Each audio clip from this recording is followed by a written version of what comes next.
প্রিয় দ্বাদশ শ্রেণীর ছাত্রছাত্রীরা, আজ আমরা মলিকুলার বেসিস অফ ইনহেরিটেন্স, বংশগতির আণবিক ভিত্তি, এই চ্যাপ্টারে প্রবেশ করব। প্রথমেই তোমাদের বলে নিই, একাদশ শ্রেণীতে পড়ার সময় আমরা জিন বা জিনের যে আচরণ, ডিএনএর গঠন, আরএনএর গঠন, ডিএনএ যে বংশগতির পদার্থ ইত্যাদি সবই জেনেছি। তাই আমি সরাসরি যে জায়গায় প্রবেশ করব সেটা হচ্ছে সেন্ট্রাল ডগমা। সেন্ট্রাল ডগমা বা কেন্দ্রীয় প্রত্যয় বা কেন্দ্রীয় ঘটনা। এটা প্রথমেই বলে নিই, সেন্ট্রাল ডগমা এই কথাটি বলেছিলেন বিজ্ঞানী ক্রিক। বিজ্ঞানী ক্রিক বলেছিলেন যে আমাদের জীবেদের শরীরে জিনের এক্সপ্রেশন, জিনের প্রকাশ কীভাবে হবে, জিন কীভাবে কাজ করে, সেটা বলার জন্য তিনি বলেছিলেন যে একটা জীবের শরীরে ডিএনএ থেকে একমুখীভাবে ডিএনএ থেকে আরএনএ তৈরি হতে পারে, আরএনএ কী করতে পারে, প্রোটিন তৈরি করতে পারে, ডিএনএ নিজে নিজে কী করতে পারে, ডিএনএ তৈরি করতে পারে। অর্থাৎ ডিএনএ থেকে ডিএনএ তৈরি হয়, ডিএনএ কী করতে পারে, আরএনএ তৈরি করতে পারে, আরএনএ কী করে, প্রোটিন সংশ্লেষণ করে। দেখে নিই আমরা ঘটনাটা কীরকম।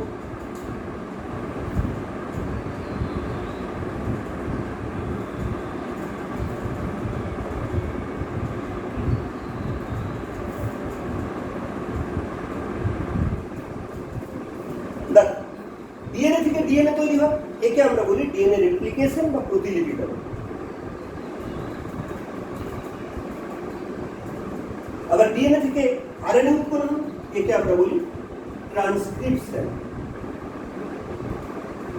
ট্রান্সক্রিপশন। আর আরএনএ থেকে কি হয়, প্রোটিন তৈরি হয়, একে আমরা বলি ট্রান্সলেশন। অর্থাৎ একটা জিন সে প্রোটিন উৎপাদনের মাধ্যমে সে কি করে, একটা বৈশিষ্ট্যের প্রকাশ করে। তাহলে গোটা পথটা সেটা তাহলে তিনটে ধাপে বিভক্ত: রেপ্লিকেশন, দেন ট্রান্সক্রিপশন, তারপর ট্রান্সলেশন। এই যে ট্রান্সক্রিপশন ট্রান্সলেশন সময়ের একমুখী যে পথটা, এটাকে ক্রিক বলেছিলেন কিনা সেন্ট্রাল ডগমা। এটা ভালো করে জেনে নাও, ক্রিক যখন বলেন সেন্ট্রাল ডগমা, তখন কিন্তু ডিএনএ থেকে আরএনএ উৎপাদনের কথা বলেছিলেন, কিন্তু আরএনএ থেকেও যে ডিএনএ তৈরি হয় এটা কিন্তু তিনি বলতে পারেননি। পরবর্তীকালে টেমিন এবং বাল্টিমোর তারা যখন রেট্রোভাইরাসে কাজ করেছিলেন, তাদের শরীরে একটা এনজাইম দেখলেন রিভার্স ট্রান্সক্রিপ্টেজ, এবং দেখলেন সেখানে কি হতে পারে, আরএনএ থেকে আবার ডিএনএ তৈরি হতে পারে। তাহলে আরএনএ থেকে ডিএনএ তৈরি হয়, এই ঘটনাটাকে বলবো কি, রিভার্স ট্রান্সক্রিপশন। তাহলে দেখো, রিভার্স ট্রান্সক্রিপশন এটা কিন্তু ক্রিক যখন সেন্ট্রাল ডগমা বলেন তখন তার মধ্যে কিন্তু বলেন। টেমিন এবং বাল্টিমোর যখন বলেন তখন আরএনএ থেকে ডিএনএ তৈরি হয়, এটাকে বলেছিলেন কিনা রিভার্স ট্রান্সক্রিপশন। তাহলে তখন আমরা এই জায়গাটাকে বলতে পারি কিনা reverse central dogma. Common central dogma Crick যেটা বলেছেন, ডিএনএ রেপ্লিকেশন করে, ডিএনএ থেকে আরএনএ তৈরি হয়, ট্রান্সক্রিপশন, আরএনএ থেকে প্রোটিন তৈরি হয়, ট্রান্সলেশন, এটা হচ্ছে কমন সেন্ট্রাল ডগমা। এবং টেমিন এবং বাল্টিমোরের মধ্যে তারা যখন রেট্রোভাইরাস নিয়ে কাজ করে বলেছিলেন, আরএনএ থেকে ডিএনএ তৈরি হয়, এটা হচ্ছে রিভার্স ট্রান্সক্রিপশন। সুতরাং এটা হচ্ছে রিভার্স সেন্ট্রাল ডগমা, বা এটাকে যেহেতু টেমিন বিজ্ঞানী প্রথম ব্যাখ্যা করেছিলেন, তাই টেমিন একটু অনেক সময় বলা যায়। যাই হোক, তো এই সেন্ট্রাল ডগমার মধ্যে প্রথম আমরা যে জায়গাটা থেকে শুরু করবো সেটা হচ্ছে ডিএনএ রেপ্লিকেশন।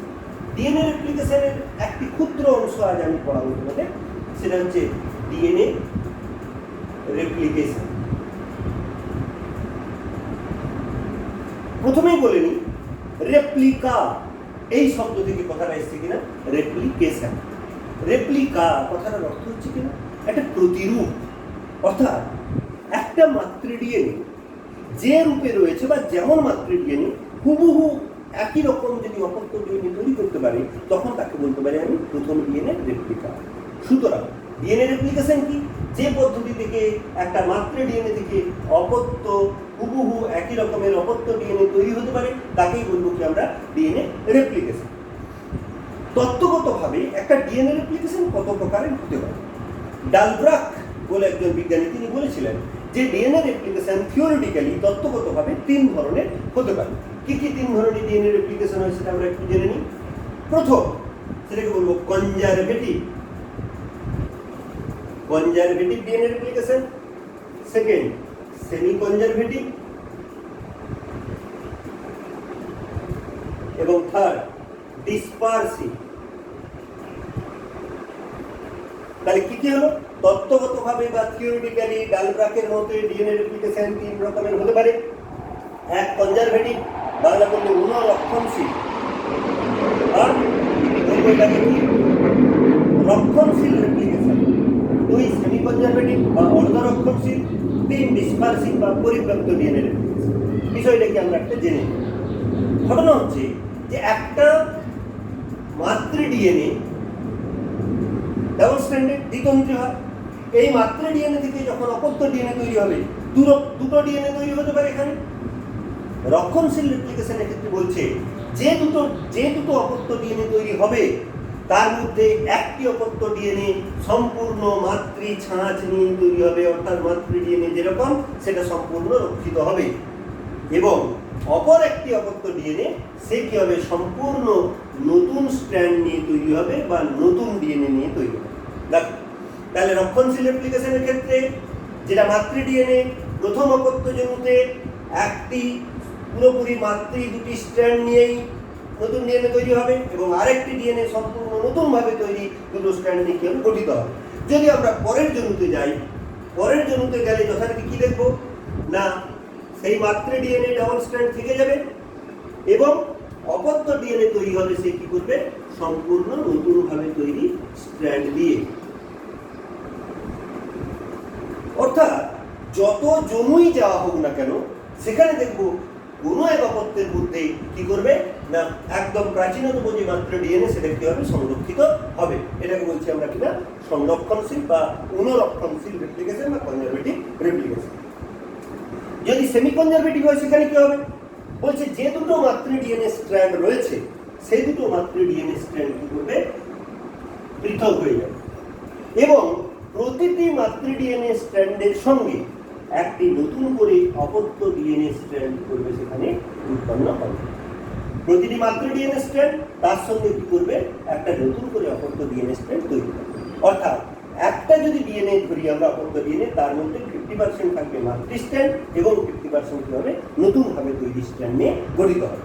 যদি পরের জন্তুতে যাই, পরের জন্তুতে গেলে কি দেখবো এখানে যথারীতি একটি মাতৃ স্ট্র্যান্ড আসবে, এর সঙ্গে কি করবে নতুন ডিএনএ স্ট্র্যান্ড, আর একটি যেহেতু মাতৃ ডিএনএর সঙ্গে একই রকম নয় আলাদা নতুনভাবে তৈরি স্ট্র্যান্ড সে কি করবে সম্পূর্ণ নতুনভাবে তৈরি স্ট্র্যান্ড হবে। এটার ক্ষেত্রে কি হবে একটি মাতৃ স্ট্র্যান্ড তার সঙ্গে নতুনভাবে তৈরি স্ট্র্যান্ড একই রকমভাবে একটি মাতৃ দুটোই কি হবে নতুনভাবে তৈরি স্ট্র্যান্ড নিয়ে তৈরি হবে। তাহলে এরকম যদি হয় তখন তাকে কি বলবো আমরা সেমি কনজারভেটিভ।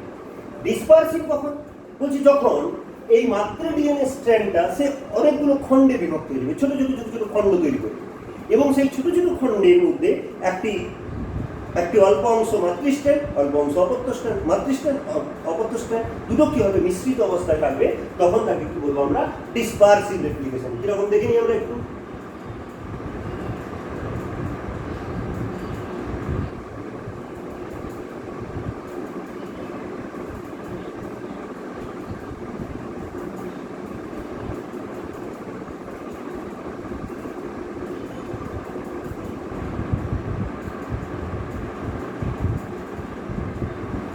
দেখা যাচ্ছে মাতৃ আর অপত্য ডিএনএ দুটো কি অবস্থায় থাকবে মিশ্রিত অবস্থায় থাকবে।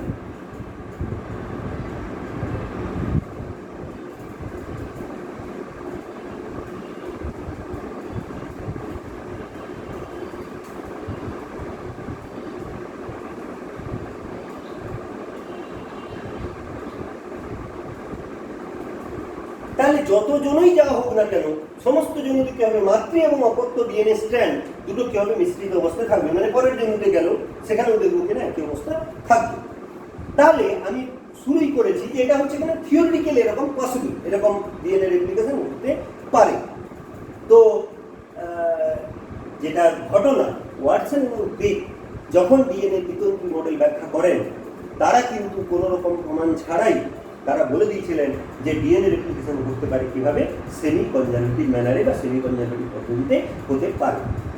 পরবর্তীকালে বিভিন্ন প্রমাণের সাপেক্ষে যেমন আমরা দেখব মেসেলসন এবং স্টাল তারা প্রমাণ করেছিলেন সুস্পষ্টভাবে ডিএনএ রেপ্লিকেশন সেমি কনজারভেটিভ। তারও পরবর্তীকালে কেয়ার্নস আরসি চেন এরা বিভিন্ন পরীক্ষার মাধ্যমে কিন্তু সুস্পষ্টভাবে প্রমাণ করে দিয়েছিলেন যে ডিএনএ রেপ্লিকেশন হচ্ছে সেমি কনজারভেটিভ। আমরা এখানে জেনে নেব যে ডিএনএ রেপ্লিকেশন তত্ত্বগতভাবে 3 প্রকার হলেও ডিএনএ রেপ্লিকেশন যে সেমি কনজারভেটিভ হয় তার সাপেক্ষে মেসেলসন এবং স্টালের পরীক্ষা। মেসেলসন এবং স্টালের পরীক্ষা, মেসেলসন স্টাল প্রমাণ করেছিলেন ডিএনএ রেপ্লিকেশন সেমি কনজারভেটিভ বা ডিএনএ রেপ্লিকেশন অর্ধ রক্ষণশীল। আমরা জেনে নিই তারা কিভাবে পরীক্ষা করেছিলেন।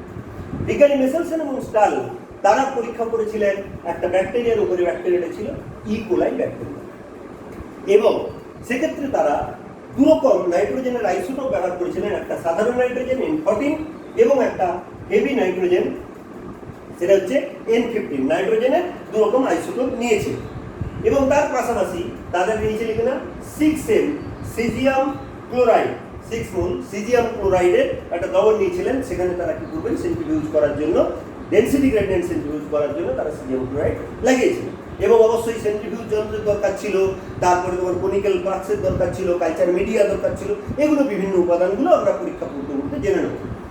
বিজ্ঞানী মেসেলসন স্টালের যে পরীক্ষাটা, ওই পরীক্ষাটার নাম আমরা একটা দিতে পারি। পরীক্ষাটার নাম হচ্ছে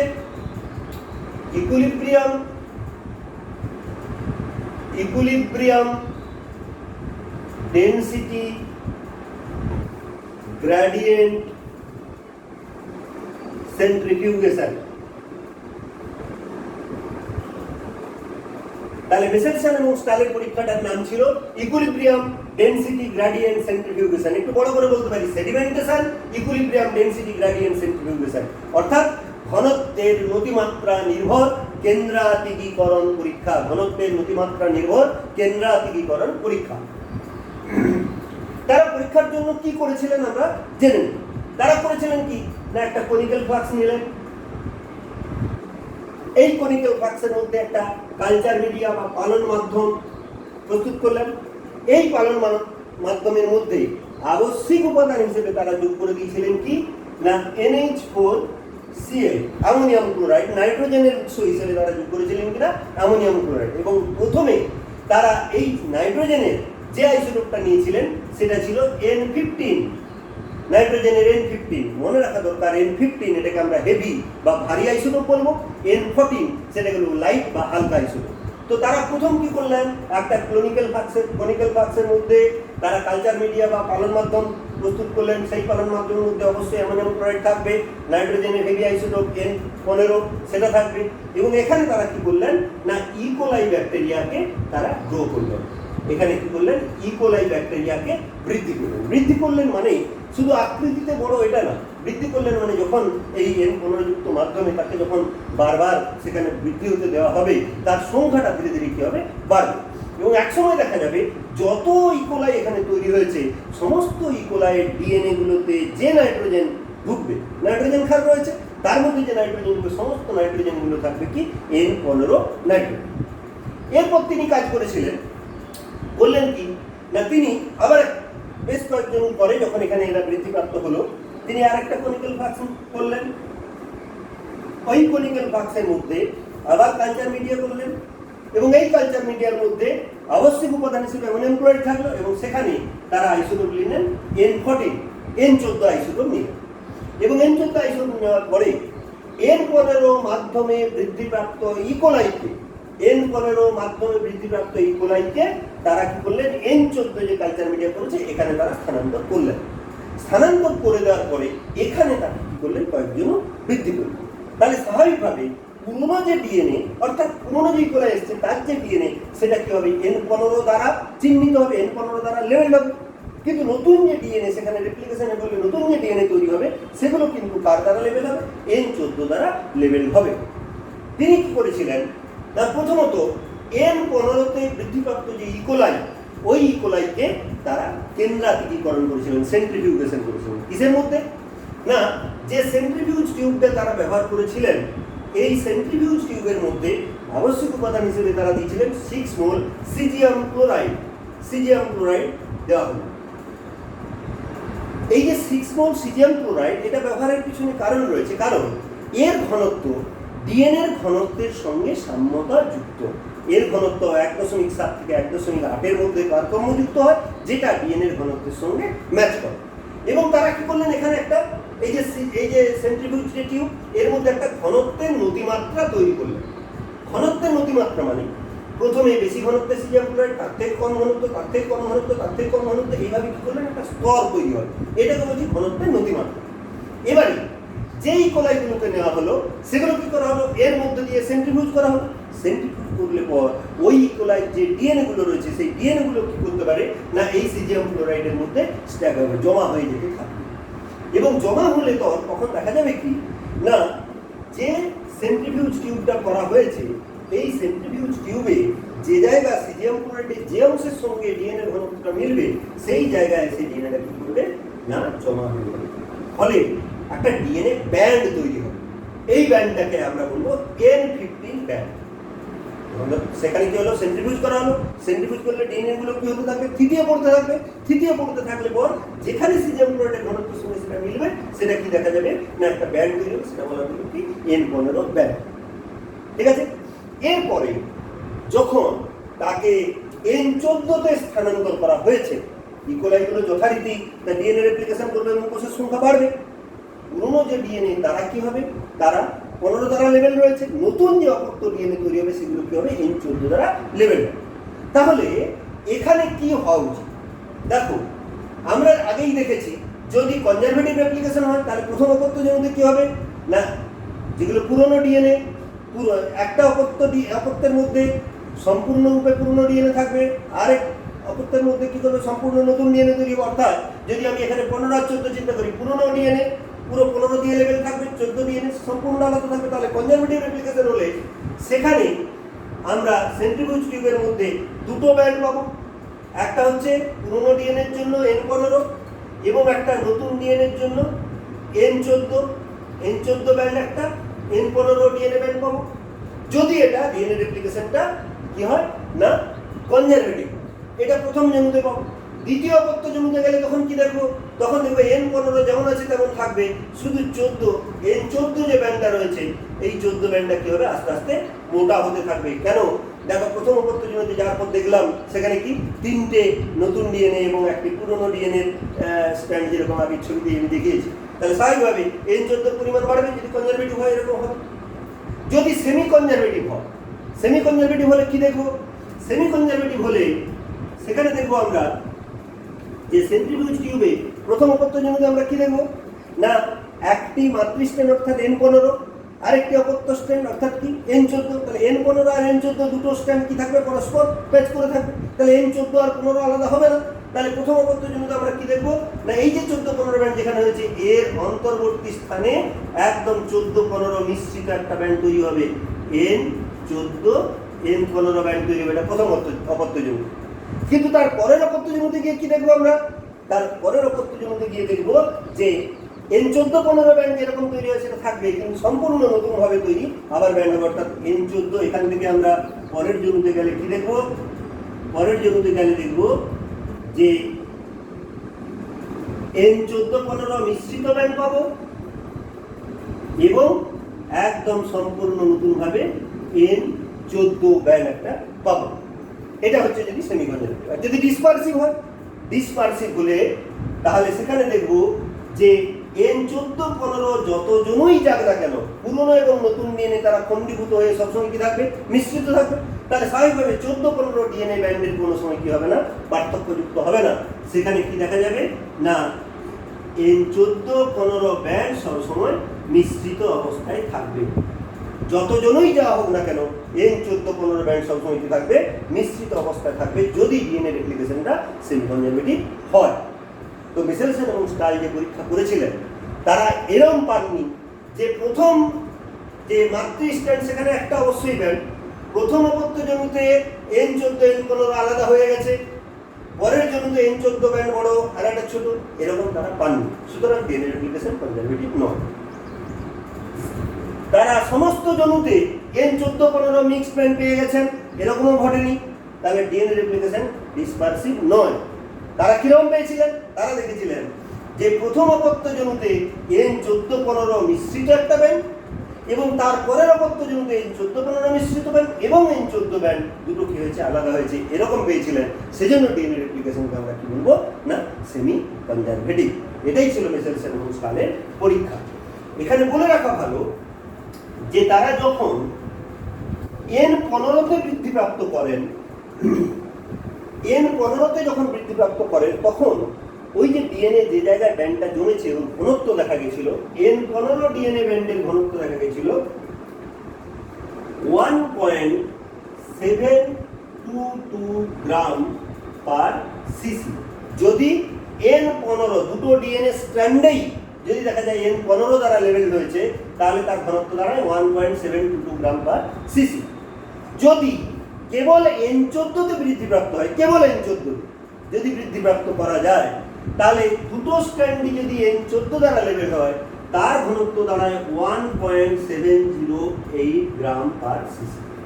কিন্তু মেসেলসেনস্টাল কি করেছিলেন? মেসেলসেনস্টাল করেছিলেন প্রথম N15 মাধ্যমে কোলেকে বৃদ্ধি করেছিলেন, তারপরে তাকে ট্রান্সফার করেছিলেন কোথায়? N14 যুক্ত মাধ্যমে। তাহলে যে অপত্য ডিএনএটা তৈরি হলো সেই অপত্য ডিএনএর মধ্যে 14-15 সেটা কি হলো? মিশ্রিত হয়েছিল। তার ঘনত্ব কত দেখা গেছিল? N14-15 মিশ্রিত ব্যান্ডের ঘনত্ব দেখা গেছিল 1.715 গ্রাম পার সিসি। এখন N14 ঘনত্ব পাওয়া যায়নি বা N15 ঘনত্ব পাওয়া যায়নি, পাওয়া গেলে এরকম একটা অন্তর্বর্তী ঘনত্ব। এখন এটা কেন পাওয়া গেছে সেটা একটু জেনে নিই। দেখো, এর অর্ধেক যদি 2 দিয়ে ভাগ করি তাহলে কত হবে? 0.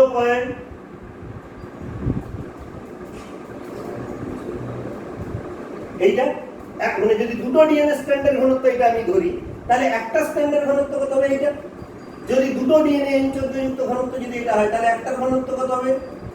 0.8।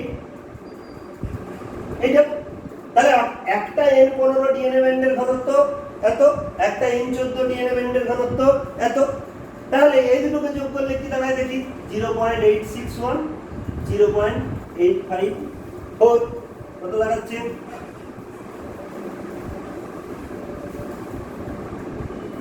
1.715।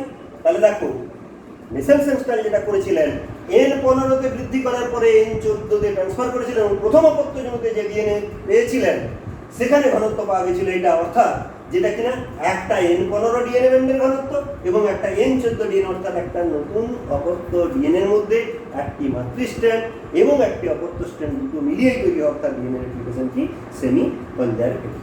ঠিক আছে, তো আমি একটু ছবিটা পড়াতে পড়াতে বলেছিলাম, ছবিটা একটু তোমাদের দেখিয়ে দিই তাহলে বুঝতে সুবিধা হবে যে সেন্ট্রিফিউজ করার সময় কি হয়েছিল। দেখো,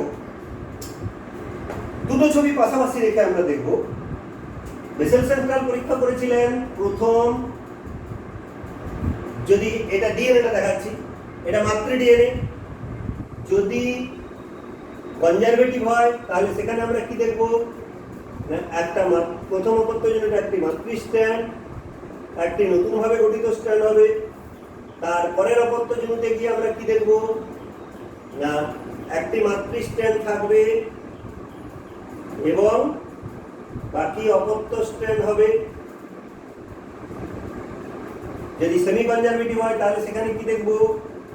না, প্রথম অপত্য জমিতে মাতৃ স্ট্র্যান্ড দুটো আলাদা হয়ে যাবে, প্রত্যেকের গায়ে কি হবে? একটা নতুন করে স্ট্র্যান্ড তৈরি হবে। পরের অপত্য জমিতে গিয়ে কি দেখব? যে একটা মাতৃ স্ট্র্যান্ড থাকবে, নতুন অপত্য ডিএনএ, এখানেও একই রকম একটি মাতৃ স্ট্র্যান্ড থাকবে। যদি এটা কি হয়? সেমি কনজারভেটিভ হয়। যদি ডিসপারসিভ হয়, তাহলে কি দেখব? আমি একটাই দেখাচ্ছি, তাহলে সেখানে দেখব নতুন এবং পুরনো ডিএনএ তারা পরস্পর কি হয়েছে? মিশ্রিত হয়ে যাবে। নতুন এবং পুরনো ডিএনএ তারা পরস্পর মিশ্রিত অবস্থায় থাকবে। যত জনই যাওয়া হোক না কেন একই রকম অবস্থা হবে।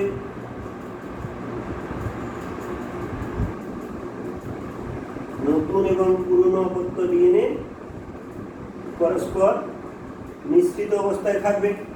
তাহলে এবার চিন্তা করো, যদি প্রথমে কোথায় বৃদ্ধি করেছে? N15, তাহলে এই দুটো স্ট্র্যান্ডই কি দ্বারা লেভেল হবে? N15। সেখান থেকে ট্রান্সফার করা হয়েছে কোথায়? N14-তে। যদি N14-তে ট্রান্সফার করে তাহলে পুরনো ডিএনএ N15, নতুন ডিএনএ N14, তারপরের ডিএনএ N15, এগুলো সব কি হবে? N14। যদি সেমি কনজারভেটিভ হয় তাহলে এখানে কি হবে? 14-15 মিশ্রিত, N14-15 মিশ্রিত, এখানেও এন 14-15 মিশ্রিত, এটা এন 14-15 মিশ্রিত, এটা এন 14-15 মিশ্রিত। নতুনগুলো কি হবে? n15 n14, নতুনগুলো হবে n14। আর যদি ডিসপারসিভ হয় তাহলে সবই কি হবে? n14-15 কি হবে? মিশ্রিত হবে। তাহলে দেখার চেষ্টা করো, যদি কনজারভেটিভ হয়, তাহলে দেখো যখন সেন্ট্রিফিউজ টিউব আমরা দেখবো, প্রথম জনুতে n15 একটা ব্যান্ড পাবো। কনজারভেটিভ যদি হয় তাহলে প্রথম অপত্য জনুতে কেবল n15 একটা ব্যান্ড পাবো। মাতৃজনুতে প্রথম অপত্য জনুতে কি দেখবো? n15 একটা ব্যান্ড পাবো, n14 একটা ব্যান্ড পাবো। পরের জনুতে কি পাবো? একটা n15 ব্যান্ড পাবো, বাকি n14 ব্যান্ড অনেক মোটা হবে। তাহলে এখানে যদি আমি বলি এইটা যদি সেন্ট্রিফিউজ টিউব হয় তাহলে, আচ্ছা উল্টো দিকে গেল,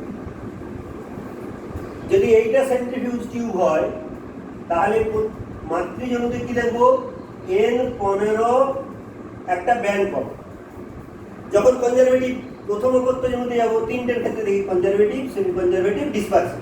কনজারভেটিভের প্রথম অপত্য জনুতে আমরা কি দেখবো? দেখো n14-15 আলাদা হয়ে গেছে, তাহলে n15 একটা ব্যান্ড পাবো এবং n14 একটা ব্যান্ড পাবো আলাদা আলাদা। তারপরের জনুতে গিয়ে কি দেখবো আমরা? পরের জনুতে গিয়ে দেখবো, দেখো n15 একটি মাত্র ডিএনএ দেখতে পাচ্ছি, বাকিগুলো সব কি n14। তাহলে n15 এটা পাতলা ব্যান্ড যেমন পাওয়ার পাবো n15, কিন্তু নতুন n14 ব্যান্ড কি হতে থাকবে? n14, এটা মোটা হতে থাকবে। এটা ঘটবে যদি সেটা কনজারভেটিভ হয়। যদি সেমি কনজারভেটিভ হয় তাহলে কি দেখবো? যদি সেমি কনজারভেটিভ হয়, তাহলে মাতৃজনুতে একটা ব্যান্ড ঠিক আছে, পরের জনুতে কি দেখবো? n14-15 মিশ্রিত হয়েছে, এটা আলাদা করা যাচ্ছে না। তাহলে এখানে এই যে 14 আর 15 ব্যান্ড যেখানে এর অন্তর্বর্তী জায়গাতে 14-15 মিক্সড ব্যান্ড পাবো প্রথম অপত্য জনুতে। 14-15 মিক্সড, n14-15 মিক্সড ব্যান্ড পাবো। তারপরের জনুতে গিয়ে কি দেখবো?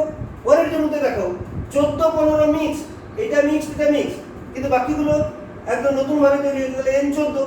তাহলে এই জনুতে এসে কিন্তু আমরা দেখবো যে 14-15 মিক্সড ব্যান্ড পাবো এবং তার পাশাপাশি n14 ব্যান্ড পাবো। তাহলে n14 পাবো আর n14-15 ব্যান্ড কি পাবো? মিশ্রিত পাবো।